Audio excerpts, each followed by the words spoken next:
Il y a des gens vers qui les autres gravitent naturellement, sans qu'ils aient rien fait pour ça, sans qu'ils aient rien demandé. Des gens à qui les inconnus se confient dans les transports. Des gens dont la présence change imperceptiblement l'atmosphère d'une pièce. Des gens qu'on appelle quand tout va mal, qu'on cherche quand on a besoin de quelque chose de vrai, qu'on ne sait pas exactement pourquoi on apprécie autant. On dit juste, il y a quelque chose chez cette personne, je ne sais pas quoi, mais il y a quelque chose.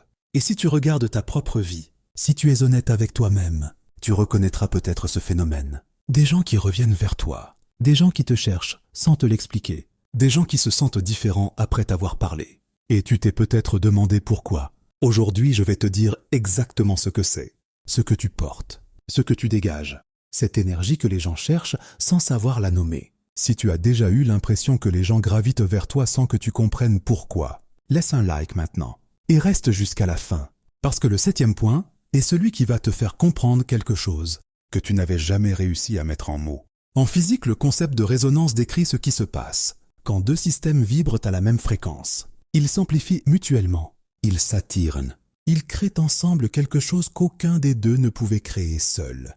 Et des chercheurs en psychologie sociale ont montré que quelque chose d'analogue existe dans les interactions humaines. Certaines personnes émettent ce qu'on pourrait appeler une fréquence de cohérence, un alignement entre ce qu'elles pensent, ce qu'elles ressentent, ce qu'elles disent et ce qu'elles font. Et cette cohérence crée une attraction, pas consciente, pas calculée, biologique. Le cerveau des autres la détecte, il s'oriente vers elle, il la cherche, sans toujours savoir pourquoi. Et voilà les 8 composantes de cette énergie que tu portes et que les gens cherchent sans savoir la nommer. La première composante est la plus simple et la plus rare. Tu es réel. Dans un monde où presque tout le monde performe, où chaque interaction est une scène, où chaque personne joue un rôle calculé pour être bien reçue. Tu ne fais pas ça, ou du moins pas de la même façon, pas avec la même intensité, pas avec la même constance. Tu arrives tel que tu es, avec tes doutes, avec tes contradictions, avec ta façon particulière de voir les choses, sans te lisser excessivement, sans te construire une image trop soignée. Et cette réalité dans un monde de surface crée quelque chose d'extraordinaire, un soulagement. Quand les gens sont avec toi, ils n'ont plus besoin de performer eux-mêmes, parce que tu ne leur en donnes pas l'obligation par ton propre comportement. En neurosciences, ce phénomène s'appelle la contagion émotionnelle. Les états émotionnels se transmettent entre personnes par des mécanismes neurologiques automatiques, notamment via les neurones miroirs. Quand tu es authentique, les gens ressentent automatiquement une permission d'être authentiques eux-mêmes. Et cette permission est l'un des cadeaux les plus rares qu'un être humain puisse recevoir. La deuxième composante est celle que les gens ressentent le plus fort et qu'ils savent le moins expliquer. Tu as une paix, pas parfaite, pas permanente, mais réelle. Une paix qui vient du fait que tu as accepté certaines choses sur toi-même, sur ta vie, sur ce que tu contrôles et ce que tu ne contrôles pas. Une paix qui vient d'avoir traversé des choses difficiles et d'avoir découvert que tu pouvais les traverser. Et cette paix intérieure que tu portes, même inconsciemment, même imparfaitement, se perçoit. Elle se perçoit dans la façon dont tu réagis aux nouvelles difficiles sans t'effondrer, dans la façon dont tu n'as pas besoin que tout soit parfait pour être bien, dans la façon dont tu peux être assis avec l'incertitude sans en faire une catastrophe. Et les gens qui n'ont pas encore cette paix, qui sont constamment en guerre avec eux-mêmes, qui cherchent dans le bruit et l'agitation une façon d'échapper à leur propre tête, sentent quelque chose en toi qui les attire profondément. Quelque chose qui dit « Il est possible d'être en paix. Je le vois dans cette personne et je veux être près de ce que ça ressemble. » La troisième composante est celle qui crée les liens les plus durables.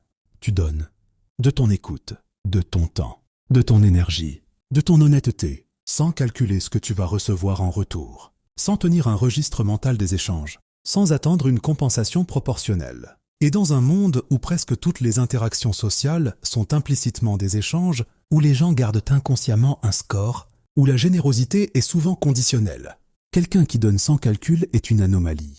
Une anomalie qui crée quelque chose d'extraordinaire, de la confiance. Une confiance profonde. La confiance que tu n'as pas d'agenda caché, que quand tu es là, tu es vraiment là, que quand tu aides vraiment.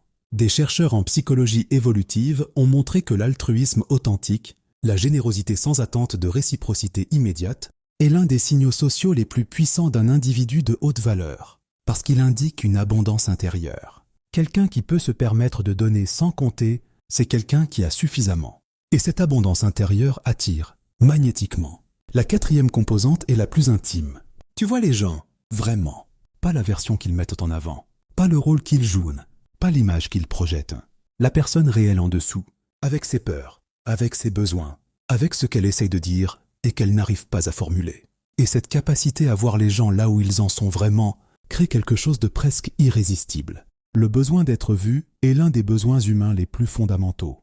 Le psychologue Abraham Maslow l'a placé au cœur de sa hiérarchie des besoins. Juste après les besoins physiques et de sécurité, le besoin d'appartenance, le besoin d'être reconnu, le besoin d'être vu. Et dans un monde où les gens se sentent de plus en plus invisibles, où les interactions sont de plus en plus superficielles, où tout va de plus en plus vite, quelqu'un qui prend le temps de vraiment voir les autres est un trésor. Et les gens reviendront vers ce trésor encore et encore. Parce que se sentir vu est l'une des expériences les plus profondes et les plus rares qu'un être humain puisse vivre. Les 4 premières composantes parlent de ce que tu fais naturellement. Ce qui vient maintenant parle de ce que tu es profondément, de ce que tu portes dans ta façon d'exister. Abonne-toi maintenant si ce n'est pas encore fait. Et reste jusqu'au 7e point. C'est le plus profond, et celui que tu n'as probablement jamais entendu nommer ainsi. La 5e composante est celle que très peu de gens atteignent. Tu es contradictoire, comme tout le monde. Mais toi, tu ne te bats pas contre tes contradictions. Tu ne les caches pas.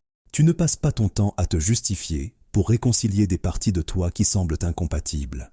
Tu peux être fort et vulnérable, ambitieux et contemplatif, indépendant et profondément attaché, sérieux et léger. Et tu portes ces contradictions avec une aisance qui dit quelque chose de fondamental. Je me connais, je m'accepte. Je ne suis pas en train d'essayer d'être une version cohérente et simplifiée de moi-même. Je suis complexe, et c'est bien. En psychologie jungienne, ce niveau d'acceptation de sa propre complexité s'appelle l'individuation. C'est le processus par lequel une personne cesse de se fragmenter pour plaire à différents publics et commence à habiter sa totalité, avec tout ce qu'elle contient. Et voilà pourquoi les gens sont attirés par ça. Parce que tout le monde se sent complexe et contradictoire à l'intérieur. Mais la plupart passent leur vie à cacher cette complexité. Quelqu'un qui l'assume, qui l'habite, qui en fait une force plutôt qu'une honte, donne aux autres la permission de faire de même. Et cette permission est extraordinairement rare et précieuse. La 6e composante est la moins évidente, et pourtant l'une des plus perceptibles. Ta relation au temps. Tu n'es pas constamment pressé. Tu n'es pas constamment en retard sur toi-même. Tu n'as pas cette énergie de quelqu'un qui court après quelque chose qu'il n'attrape jamais. Et même si ta vie est pleine, même si tu as beaucoup à faire, tu as cette capacité à être présent dans le moment que tu vis, sans que la prochaine chose à faire envahisse complètement celle que tu fais. Des recherches en psychologie positive montrent que la présence dans l'instant, ce que les bouddhistes appellent la pleine conscience, est directement corrélée à une sensation de bien-être et à une qualité de présence perçue par les autres. Les gens qui sont entièrement présents dans une interaction, qui ne regardent pas leur téléphone, qui ne pensent pas à autre chose, qui donnent leur attention complète, sont rares. Et cette rareté crée quelque chose d'extraordinaire. Quand tu es avec quelqu'un et que tu es vraiment là, cette personne ressent quelque chose qu'elle ressent rarement. Elle ressent que son temps avec toi compte, que tu n'es pas ailleurs, que ce moment existe vraiment. Et ce cadeau de présence est l'une des choses les plus précieuses que tu puisses offrir à quelqu'un. La 7e composante est la plus profonde, la plus difficile à acquérir et la plus impossible à simuler. Tu as traversé quelque chose de difficile, de vraiment difficile, et tu en es ressorti différent. Pas abîmé, différent, plus profond, plus solide, plus toi-même d'une façon que rien d'autre n'aurait pu créer. Et cette profondeur acquise dans la douleur, cette maturité forgée dans les épreuves, cette sagesse pratique qui ne vient pas des livres, se perçoit. De façon subtile mais certaine. Les gens qui n'ont pas encore traversé ce type d'épreuve cherchent instinctivement à être près de ceux qui l'ont fait. Pas parce qu'ils veulent souffrir, mais parce qu'ils sentent que cette personne a quelque chose de vrai, quelque chose de prouvé, quelque chose qui résiste. Et dans un monde où tellement de choses semblent fragiles et superficielles, quelque chose de résistant est extraordinairement attrayant. Tu ne peux pas nommer facilement ce que tu portes, et les autres ne peuvent pas le nommer non plus, mais ils le sentent. Et ils reviendront vers ça, encore et encore. Et voilà la 8e composante, la plus paradoxale, la plus contre-intuitive, et celle qui explique peut-être mieux que toutes les autres pourquoi les gens gravitent vers toi. Tu te suffis. Et paradoxalement, c'est exactement pour ça que les gens veulent être avec toi, pas malgré ton autonomie, à cause d'elle. Voilà le paradoxe de l'attraction humaine. Les gens sont attirés par ceux qui n'ont pas besoin d'eux, parce que quelqu'un qui n'a pas besoin de toi, mais qui choisit d'être avec toi quand même, te donne quelque chose d'extraordinairement précieux. un choix libre, une présence non obligée, une relation qui existe par désir et non par nécessité. Et les gens cherchent ça, désespérément parfois. Une relation avec quelqu'un qui est complet, qui ne les rend pas responsables de son bonheur, qui ne les utilise pas comme béquilles, qui les choisit librement. Et quelqu'un qui se suffit, qui n'a pas besoin de validation constante, qui n'a pas besoin que tu sois là pour exister, qui est entier indépendamment de toi, est exactement le genre de personne avec qui les gens veulent vraiment être. Ta complétude n'est pas un obstacle à la connexion, c'est ce qui la rend possible, vraiment, profondément, librement. Voilà les 8 composantes de cette énergie que tu portes et que les gens cherchent sans savoir la nommer.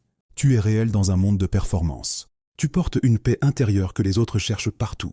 Tu donnes sans tenir de compte. Tu vois les gens là où ils en sont vraiment. Tu as intégré tes contradictions sans en avoir honte. Tu as une relation au temps qui dégage de l'abondance. Tu portes quelque chose que tu as construit dans la douleur. Et tu te suffis d'une façon qui crée un vide que les autres veulent remplir. Ce que tu dégages n'est pas une performance. Ce n'est pas une technique. Ce n'est pas quelque chose que tu peux apprendre dans un cours. C'est le résultat de tout ce que tu as vécu, de tout ce que tu as traversé, de tout ce que tu as choisi d'être, malgré la pression d'être autre chose. Cette énergie que les gens cherchent sans la nommer, elle a un nom. C'est toi, complètement, sans filtre, sans performance, sans excuse. Continue d'être ça, parce que le monde a besoin de gens qui sont vraiment là, et tu en fais partie. Si cette vidéo t'a touché, laisse un like. Dis-moi en commentaire laquelle de ces 8 composantes tu reconnais le plus en toi. Abonne-toi pour la suite. À très vite.